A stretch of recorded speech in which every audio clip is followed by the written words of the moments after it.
నమస్కారం అండి. అంతర్యామిలో ఈరోజు అంశం వెనక్కి నడుస్తున్నాం. మనకు అందించిన వారు మాడుగుల రామకృష్ణ గారు. వినిపిస్తున్నది మీ విజయభాస్కర్. జ్ఞానం వెనుక అజ్ఞానం, తెలివి వెనుక అమాయకత్వం, ధైర్యం వెనుక భయం మనిషిని పట్టి పీడించే శత్రువులు. సుఖ జీవనానికి, సంఘ సామరస్యానికి మూలమైన విశ్వాసం స్థానే అవిశ్వాసం, అంధవిశ్వాసం కాటేసే కాల సర్పాల్లా కాచుకూర్చుంటాయి.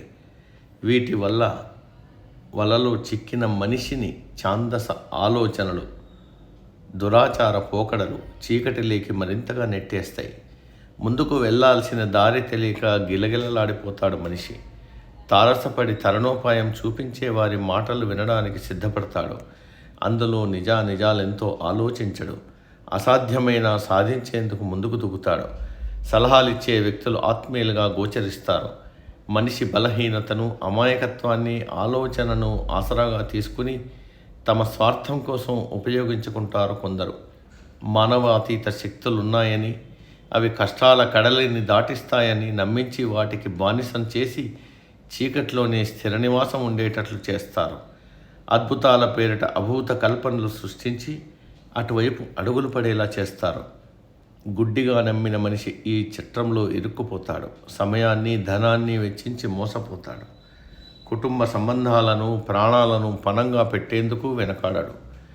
విచక్షణను మరిచి చదివిన చదువులకు, విజ్ఞానానికి తిలోదకాలిచ్చి వింత మనిషిలా ప్రవర్తిస్తాడు. చేస్తున్నది తప్పు అని బురదలో మునిగిన తన బుద్ధిని ప్రక్షాళన చేసుకోవాలని ఏమాత్రం ఆలోచించడు. వెనకటి రోజుల్లో అపశకునాల పేరిట ఇతరులను అవమానించి మూర్ఖంగా ప్రవర్తించిన మనిషి నేటికీ గుడ్డి నమ్మకాల్లో మగ్గిపోవడం శోచనీయమే. భూ నిక్షేపాలు కలలో కనిపించి వెలికి తీయమని బలుబు కోరాయని, అదృష్టం కోసం కన్నబిడ్డలే కడతీర్చమని అతీంద్రియ శక్తులు చెప్పాయని మానవత్వాన్ని మరిచి ప్రవర్తించే వ్యక్తులు అక్కడక్కడా కనిపించడం బాధాకరమే. ఇదొక గాఢాంధకార కూపం. ఇది మూర్ఖపు చింతనతో బయటకు రాలేకపోతున్న స్థితి. కడలి లోతుల్ని, అంతరిక్షపు అంచుల్ని ఛేదిస్తున్న కాలంలో పైత్యకారుల విపరీత బోధలు విని మనిషి రాతి కాలపు మనిషిలా ప్రవర్తించడం అత్యంత జుగుప్సాకరం. ఈ విపరీత ధోరణులకు స్వస్తి చెప్పకపోతే భవిష్యత్ అంధకార బంధురమే. బుద్ధిని నిలకడపరిచి బతుకును బాగు చేసుకునే ప్రయత్నం ప్రారంభించాలి. విజ్ఞానపు దివిటి వెలిగించి తప్పు దోవను సరిదిద్దుకోవాలి. ఆలోచనలకు పదును పెట్టి ఎందుకు, ఏమిటి, ఎలా అన్న ప్రశ్నలు బలంగా సంధించాలి. సమాధానాలకై అహరహం అన్వేషించాలి, సాధించాలి. విజ్ఞాన కిరణాలు ప్రసరిస్తున్నా మొద్దు నిద్ర లేవకపోతే ఎప్పటికీ ఉషోదయం కనపడదు. అసంబద్ధమైన ఆలోచనలు పక్కన పెట్టి హేతువాద దృష్టిని అలవరుచుకోవాలి.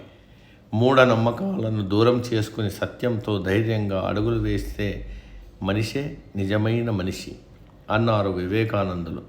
శాస్త్రీయ స్ఫూర్తిని నింపుకుని మానవతావాదాన్ని జతచేసి తనను తాను దిద్దుకోవాలి. గ్రహ గతులను లెక్కిస్తూ భవిష్యత్ ఫలితాల కోసం ఎదురు చూడక భూమి మీద నిలిచి ఆలోచించాలి.